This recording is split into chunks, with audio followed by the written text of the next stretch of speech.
শেখ হাসিনা এমন একজন প্রধানমন্ত্রী যিনি ভারতে গিয়ে বলতে পারেন গঙ্গার পানি চুক্তি তিনি আর নবায়ন করবেন না, কারণ ভাববেন যে তিনি পানি পাচ্ছেন কতটুকু সেইটা। আমি যদি বাংলাদেশ স্বাধীন হয়েছে আজকে 52 বছর বা 53 বছরের একটা হিসাব ধরি, এই 53 বছরের মধ্যে কোন সরকারের আমলে কি বাংলাদেশ ইন্ডিয়ার থেকে একটু উইন উইন অবস্থায় ছিল, বা বাংলাদেশ ইন্ডিয়ার থেকে একটু ভালো অবস্থান ছিল, বর্তমানে লুজ লুজ অবস্থান থেকে ওই সময় উইন উইন অবস্থান ছিল, সেটা ঠিক কিনা? আমি আপনাকে শুধু মনে করে দিতে চাই 2001 সালে গ্যাস মাটির নিচে রেখে লাভ কি? এই বিএনপির অর্থমন্ত্রী জনাব সাইফুর রহমান বলেছিলেন যে সেটা দিল্লিতে তিনি পুরোটাই রপ্তানি করে দিতে চান। সেই প্রসঙ্গে যদি একটু বলেন যে সব সরকারের আমলে একই অবস্থা থাকে কিনা, ইন্ডিয়া লুজ লুজ থাকে কিনা, সেটা যদি একটু বলেন সংক্ষেপ। জি,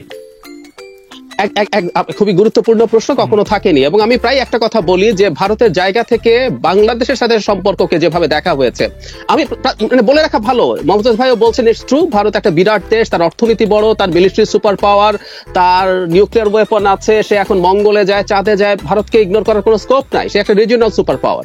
কিন্তু ভারত বাংলাদেশ এবং উইথ আদার কান্ট্রিজ যেভাবে ট্রিট করে, ডিল করে, ভারতের সময় আসলে কখনোই বাংলাদেশের সাথে কেউ কোনো বেশি কিছু নিয়ে আসতে পারে নাই, কোনো সন্দেহের জায়গা নেই। কিন্তু আমি একটা জিনিস সিরিয়াসলি মনে করি, এই সরকার বিশেষ করে 2014 সালের পর থেকে ভারতের কাছে যাবতীয় সবকিছু দিচ্ছে এবং যেটা আমাদের সিকিউরিটি থ্রেট তৈরি করছে। আমি পরবর্তীতে আলোচনা করবো, আমি একটা এক্সাম্পল দিলে বোঝা যাবে। 2011 সালে মনমোহন সিং যখন বাংলাদেশে এসেছিলেন, তখন তিস্তা চুক্তি হওয়ার কথা ছিল, ভারতকে ট্রানজিট দেওয়ার কথা ছিল। তিস্তা চুক্তি আর ট্রানজিট কিন্তু ইন্টারচেঞ্জেবল জিনিস না। তিস্তার পানি পাওয়া আমার রাইট, ট্রানজিট আমি দিতে পারি। কিন্তু যখন ভারত তিস্তা চুক্তি সাইন করলো না, তখন কিন্তু শেখ হাসিনা সরকার ট্রানজিট চুক্তিও সাইন করে না। খালেদ, খেয়াল করুন, 8 সরকারটা কিন্তু একটা জনগণের ম্যান্ডেট প্রাপ্ত নির্বাচিত সরকার ছিল, এবং সেই সরকারটা সে গার্ডস ছিল, সে এটা বন্ধ করে দিয়েছিল। অথচ 14 সালের পরে আপনি ঠিকই ট্রানজিট দিলেন, এবং সেই ট্রানজিটের জন্য সরকারের কমিটি যে পরিমাণ ট্যারিফের কথা বলা হয়েছিল, তার 1/5 ট্যারিফে আপনি সেটা দিয়েছেন। তার মানে আমাদের আর্গুমেন্টের জায়গা হচ্ছে, কারণ আপনারা যে আর্গুমেন্ট করেছিলেন, মানে ট্রানজিট বিরোধীরা যে আর্গুমেন্ট করেছিল যে ভারত এটা সাংঘাতিকভাবে ব্যবহার করবে, ভারত এই করবে সে করবে, ভারত তো এটা সেরকম ভাবে ব্যবহার করে না। আর 2024 সালে এসে আমরা প্রতিবেশীর গাড়ি এরোপ্লেনে চলতে দিব, এটা যে কথাই বলতেছি, সেটাই তো একটু বাড়াবাড়ি মনে হয়। ট্রানজিট তো মানে প্রতিবেশীর রাইট। আসলে আপনি যেটাকে বলতেছেন যে আমি দিব, এটা তো আসলে এমন কিছু দেওয়ার জিনিস না। না, আচ্ছা, ট্রানজিট শব্দটা আমিও বলেছি, খালিদ এখানে একটু কারেকশন আছে। ভারতের সাথে আমাদের আসলে ট্রানজিট হচ্ছে না, it's a corridor, I repeat. প্রধানমন্ত্রী তার সংবাদ সম্মেলনে ইউরোপের উদাহরণ দিয়েছেন, যেখানে একটা দেশ আরেকটা দেশকে ক্রস করে বিভিন্ন দেশে যেতে পারে। আমরা নেপাল ভুটানে যেতে চাই, আমরা ওদিকে পাকিস্তান আফগানিস্তানেও যেতে চাই। আমরা যদি সত্যিকার অর্থে ট্রানজিট যদি বোঝা হয়, আমরা কতগুলো করিডোর দিচ্ছি। আমি করিডোর দেওয়ার ব্যাপারেও কিন্তু আমার এত রকম খুব বেশি উন্নাসিকতা নাই। আমি কথা বহুবার বলেছি, আমি ব্যক্তিগতভাবে বলেছি, যদি আমাদের একটা উইন উইন সিচুয়েশন হয়, আজকে ডিটেইল আলোচনা হলে দেখানো যেতে পারে, আপনি কলকাতা থেকে ত্রিপুরা যদি বাংলাদেশের উপর দিয়ে যান, সেই ক্ষেত্রে আপনার যে পরিমাণ টাকা বেঁচে যায়, তার সামান্যতম আপনি আমার সাথে শেয়ার করবেন, এটা হতে পারে না। নাম্বার 2, রিসেন্টলি যে চুক্তি হয়েছে, বিশেষ করে দর্শনা চিলাহাটি রুটে যে ট্রানজিট দেওয়া হচ্ছে, মানে করিডোর দেওয়া হচ্ছে, এটা আমাদের জন্য সিরিয়াস সিকিউরিটি থ্রেট। আমার মনে হচ্ছে সেই জায়গায় এই ঘটনাগুলো নিয়ে আমরা প্রতিবাদ করছি। এই মালবাহী ইয়াটার কথা আমরা আসছি। আমি শুধু আপনাকে একটু বলে রাখি যে আপনার কথাতেই আমি একটু বলে রাখি যে আপনার কথাতেই বোঝা গেল যে পানি যদি না পান, শেখ হাসিনাকে কিন্তু বলতে পারেন যে শেখ হাসিনা এমন একজন প্রধানমন্ত্রী যিনি ভারতে গিয়ে বলতে পারেন গঙ্গার পানি চুক্তি তিনি আর নবায়ন করবেন না, কারণ ভাববেন যে তিনি পানি পাচ্ছেন কতটুকু সেইটা।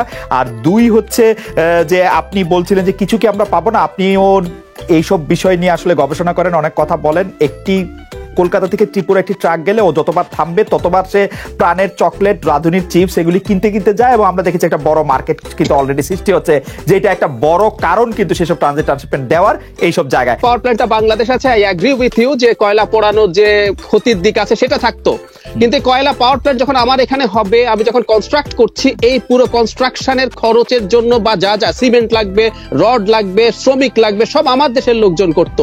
এটা যে অপারেট করছি আমরা, এই অপারেট করতো এই দেশের লোকজন, তাদেরকে আমি বেতন কিন্তু দেশি মুদ্রায় দিতাম।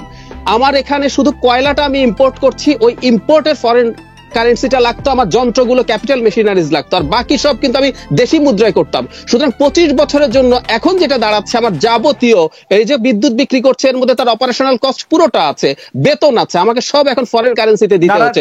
আপনি খেয়াল করবেন, আপনি তো এন্ড প্রোডাক্ট দেখবেন যে আমরা আসলে বিদ্যুৎটা কয় টাকা ইউনিট দরে কিনতেছি, এবং যত টাকা বিদ্যুৎ দরে এরপর আপনি দেখেন, আপনার তো কয়লা ইম্পোর্ট করতে হয় না, আপনার তো যথেষ্ট কয়লা আছে। আপনি যদি এখানে কয়লাই পুরাবেন, আপনি তো এখানে বিদ্যুৎ কেন্দ্র করতে পারেন তো। আপনি বাধা দিচ্ছি বিদ্যুৎ রক্ষা কমিটি করে।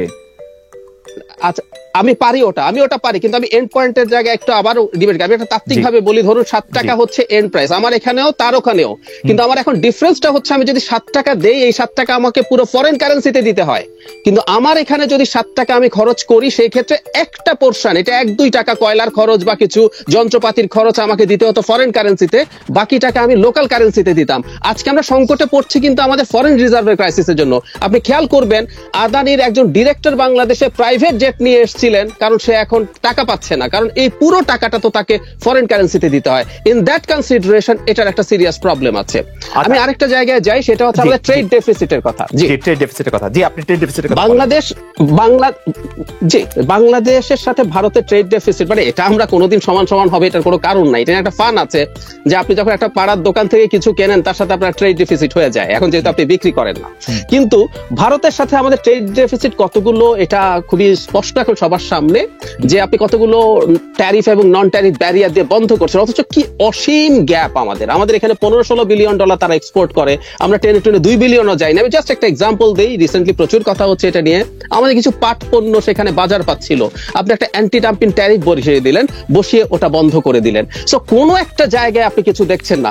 আমি একটা কথা প্রায় সবসময় বলি, সেটা হচ্ছে অন্য সবকিছু বাদ দেন, একটা বর্ডার কিলিং যদি ভারত বন্ধ করতো, টেকনিক্যালি তার সুবিধা হতো, এটার জন্য তার কোনো ফিনান্সিয়াল বা সিকিউরিটির কোনো রকম কোনো টেনশন হবে না, কিন্তু এই জিনিসটা হয়নি। প্রধানমন্ত্রী এই দফা ভারত থেকে আসা 2 দিনের মধ্যে কিলিংটা হয়েছে। আমার মনে হয় ডক্টর জাহিদ, আপনাকে প্রচুর জন শুনতেও চাচ্ছেন এবং প্রচুর দর্শক আপনাকে দেখছেন এবং অনেক প্রশ্ন থাকছে। তিস্তা পানিটা এসে ধারণ করে রাখা, এবং আপনি যেটা বললেন বর্ষাকালে পানি যখন থাকে তখন এটা পানি বেশি এসে যায় বা ছেড়ে দেওয়া হয়, এবং যখন ড্রাই সিজন আসে আপনি তখন পানি পাওয়া যায় না। সুতরাং এই জায়গাটা, ম্যানেজমেন্টের জায়গাটা কিন্তু আজকে এই জায়গাটা এসছে, এবং সেই ক্ষেত্রে ভারত তার আগ্রহ প্রকাশ করেছে। আমরা জানি, আপনারা সবাই জানি, চীন এই ব্যাপারে একটি তার ইন্টারেস্ট শো করেছিল এবং তার কথাবার্তা চলছিল। এখন আপনি জানেন যে মাননীয় প্রধানমন্ত্রী কিন্তু একটা কথা বলেছেন যে আমি যার কাছ থেকে ভালো সুবিধা পাবো, সে ভারত আর চীন হোক, যদিও উনি চীনের কথা উল্লেখ করেন সরাসরি, ইনডাইরেক্টলি বলেছেন আমি যার কাছে পাবো ভালো, আমি তার সাথে এই চুক্তিতে যাবো। আপনার জন্য একটি মানে ভবিষ্যৎবাণী বলার একটা আহ্বান, আপনার কাছে কি মনে হয় যে এই তিস্তা প্রজেক্টের ক্ষেত্রে আসলে কে বেশি সুবিধা দিয়েছে বলে শেখ হাসিনা অনুভব করবেন? না, তিস্তার সুবিধাটা মানে তিস্তা প্রজেক্ট করার ক্ষেত্রে কে ভালো, কে ভালো দিবে, ক্ষেত্রে সুবিধা রাইট, কে ভালো করতে পারবে, দিতে পারবে, এবং এটা প্রজেক্টটা সময় মতো শেষ হবে, সবকিছু মিলে আমি সংক্ষেপে যদি বলি যে আপনি যেটা বলেন যে ভালো কার কাছ থেকে ভালো কে করবে, ভালো সুবিধা কে পারবো, সেই ক্ষেত্রে যদি আপনি বলেন, আমি মনে করি এইসব বড় প্রজেক্টের ম্যানেজমেন্টের ক্ষেত্রে কিন্তু চীন এগিয়ে আছে, এটা আমাদের অস্বীকার করার কোনো উপায় নাই। এখন প্রশ্নটা হলো আমি কি শর্তে কিভাবে পাবো, কতটুকু আমার প্রতিবেশী ভারত এবং সেও ইন্টারেস্টেড, এবং সেই ক্ষেত্রটা মাথায় রেখে যে আমার সবসময় আমি যখন আমি আপনার অনুমতি নিয়ে একটু শেখ হাসিনাকে কোট করি।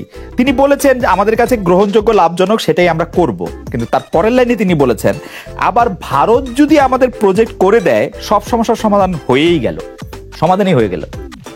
হ্যাঁ, সেই ক্ষেত্রে উনি আমি যেটা আপনাকে বলেছিলাম প্রথমেই, যে চীনের এবং চীন সেই ক্ষেত্রে তার সাফল্য অনেক আছে, চীনের মানে তাদের যে অভিজ্ঞতা এটা ভারত চেয়ে ভালো আছে। এটা বরং আমরা শেখ হাসিনা শুনি, ভারত যদি আমাদের প্রজেক্ট করে দেয় সব সমস্যার সমাধানই হয়ে গেল, সেটা আমাদের জন্য সহজ হয়ে গেল না? ভারতের সঙ্গে যদি তিস্তা প্রজেক্টটা করি তাহলে পানি নিয়ে প্রতিদিন প্যাঁ করতে হবে না, আমরা সেই সুবিধাটা পাবো, এখানে কোনো সমস্যা দেখি না। হ্যাঁ, আপনার এই কথাটার সাথে আমি কিছুটা আপনার সাথে একমত, মানে শেখ হাসিনার সাথে, মানে প্রধানমন্ত্রীর সাথে, কারণ পানিটা আসবে ভারত থেকে। সুতরাং আমি যদি ভারতের সাথে চুক্তিটা করি এবং একটি সম্মানজনক ভাবে যে আমার চুক্তিটা হয়, এবং সেই ক্ষেত্রে আমার পানি যে আসার যে সমস্যাটা সেটাও কিন্তু সমাধান হয়ে যাবে। সুতরাং সেই ক্ষেত্রে সেইটা উনি চিন্তা করে মাথায় রেখে এই কথাটা উনি বলেছেন। আমি মনে করি কথাটা উনি যথাযথভাবেই বলেছেন, যে পানিটা আসল সমস্যা, পানিটা যদি আমি ভারতের সাথে চুক্তি করি এবং সেই চুক্তিটা যদি আমার স্বার্থের পরিপন্থী না হয়, তাহলে আমি মনে করি ভারতের সাথে চুক্তি করাটা বাংলাদেশের জন্য ভালো হবে বলে। হোসেন, আপনি যদি এই থিওরিতে ফালান, তাহলে কি ভারত ছাড়া পৃথিবীর কোন রাষ্ট্রের সাথে আমি চুক্তি করতে পারবো? না, পৃথিবীর অন্য কোনো রাষ্ট্র এখানে আমি মনে করি না এই প্রজেক্টে এত ইন্টারেস্ট করবে। একমাত্র যেমন ধরেন আমি কোনো খাদ্য কিনবো, আমি এটা ব্রাজিল থেকে না কিনে ইন্ডিয়া থেকে কিনা ঠিক হবে? আমি কারোর আমদানি করব, এক্সপার্ট লোক আমদানি করবো, আমার ইন্ডিয়া থেকে আমদানি করা ঠিক হবে? আমরা একই সাগর, একই আকাশ, একই নদী, একই সাংস্কৃতিক লোক, আমরা তো ভারত ছাড়া আর কোনো কিছু চিন্তাই করতে পারবো না তাহলে। এবং শেখ হাসিনা কি এইভাবে ভারত ছাড়া আপনি বলেছেন এই আমরা আজকে আলোচনা আমরা এসেছি, ভারত ছাড়া আমরা করেছি না, পদ্মা ব্রিজ করেছি না, আমরা নিউক্লিয়ার পাওয়ার প্ল্যান্ট করেছি না, আমরা কি টানেল করেছি না, বঙ্গবন্ধু টানেল করেছি না, আমরা কি মেট্রো রেল করেছি না, আমরা কি আপনার যে ডিপ সি পোর্ট করেছি না? এগুলো কি ভারতের?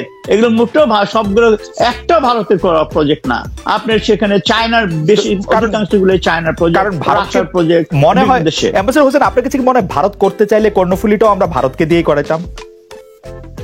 আমার ভারত যদি করতে পারত, মানে ইন্টারেস্ট শো করতো, এবং সে করেছে, তার টানেল যে নাই তার নিজের দেশে আমাদের কি করার ব্যাপারে যদি ইন্টারেস্ট শো করতো, তাহলে আমরা চীনকে বাদ দিয়ে ভারতকে নিয়ে করতাম না? আমরা যদি আমি যদি সেই সুবিধাটা পেতাম, সেই অর্থনৈতিক সুবিধা, আমার ইনভেস্টমেন্ট তারা যদি সেভাবে করতো, এবং ইনভেস্টমেন্ট করার ক্ষেত্রে যেই সমস্ত শর্তগুলো আছে সেগুলো যদি তারা আমাকে সঠিক পূরণ করতো, এবং আমি যদি লাভজনক মনে করতাম তাকে দিয়ে, অবশ্যই আমি তাকে দিয়ে করতাম।